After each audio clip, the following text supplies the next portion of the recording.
Starship is not behind schedule. Starship is not delayed. Starship is moving faster than anything humanity has ever built. And that's exactly the problem. Because space doesn't punish slowness. Space punishes assumptions. Most people think Starship is late. They see explosions, scrubs, delays. They compare it to polished launches, perfect animations, smooth live streams. And they ask a simple question: why is this taking so long? But that question is based on a misunderstanding. Starship was never meant to be smooth. It was meant to be fast. Starship is not a finished rocket. It's not even a prototype in the traditional sense. Starship is a full-scale experiment. NASA used to test with small models. SpaceX tests with the real thing. Every flight is data. Every failure is intentional learning. That philosophy has a name: rapid iteration. And it comes with a price. Starship is designed to fail. Not emotionally. Not symbolically. Technically. Engines pushed beyond margins. Structures tested near collapse. Heat shields challenged to destruction. Because SpaceX believes this, you don't learn where the limit is until you cross it. NASA avoids crossing limits. SpaceX crosses them on purpose. Both approaches are logical. Both are dangerous in different ways. We've seen this mindset before. Apollo 1, warnings existed. Pressure ignored them. Challenger, engineers knew cold was deadly. Schedule spoke louder. Columbia, damage looked familiar. So it was minimized. History doesn't say, don't innovate. History says, don't normalize risk. Speed feels powerful. Until it feels normal. Everyone focuses on launch. But Starship's real danger isn't liftoff. It's re-entry. Heat beyond shuttle levels. New materials. New tile attachment methods. New failure modes. Re-entry doesn't give warnings.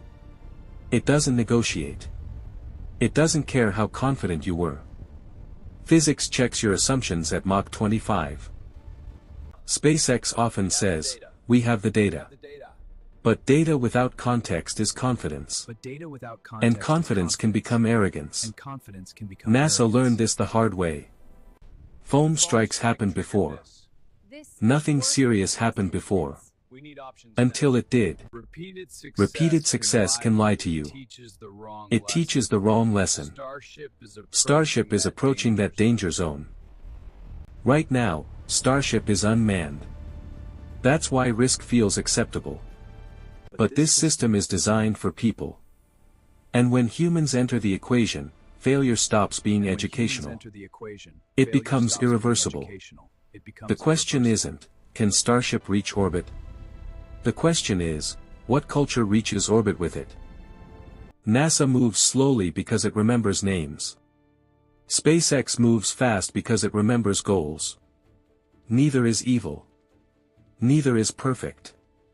NASA protects lives by delaying. SpaceX accelerates progress by accepting loss. The danger begins when speed becomes identity. When slowing down feels like defeat. That's when systems fail. The first orbit will be celebrated. Clipped. Shared. But orbit doesn't mean safe. It doesn't mean mature. It doesn't mean ready. Challenger reached orbit before. Columbia did too. Milestones don't equal safety. They just change the questions. Starship's real test isn't technical. It's cultural. When engineers say, we should pause, will they be heard? When data says, we don't know enough, will uncertainty be respected? The moment SpaceX stops listening, Starship becomes history repeating itself. Space is not impressed by ambition. It doesn't reward confidence. It doesn't care about timelines. Space rewards humility. Every successful mission is a negotiation with reality. And reality always has the final word. Starship isn't late. It's rushing. It's rushing. And rushing can either change spaceflight forever. And rushing can either change or teach spaceflight the forever same lesson or again. teach the same lesson again. If you want space stories without hype. If you want space without stories hero without worship, hype, without hero without worship, fake drama, without fake drama. backhand index pointing right, subscribe to Astrocatastros. Because space doesn't forgive arrogance. But it never forgets lessons.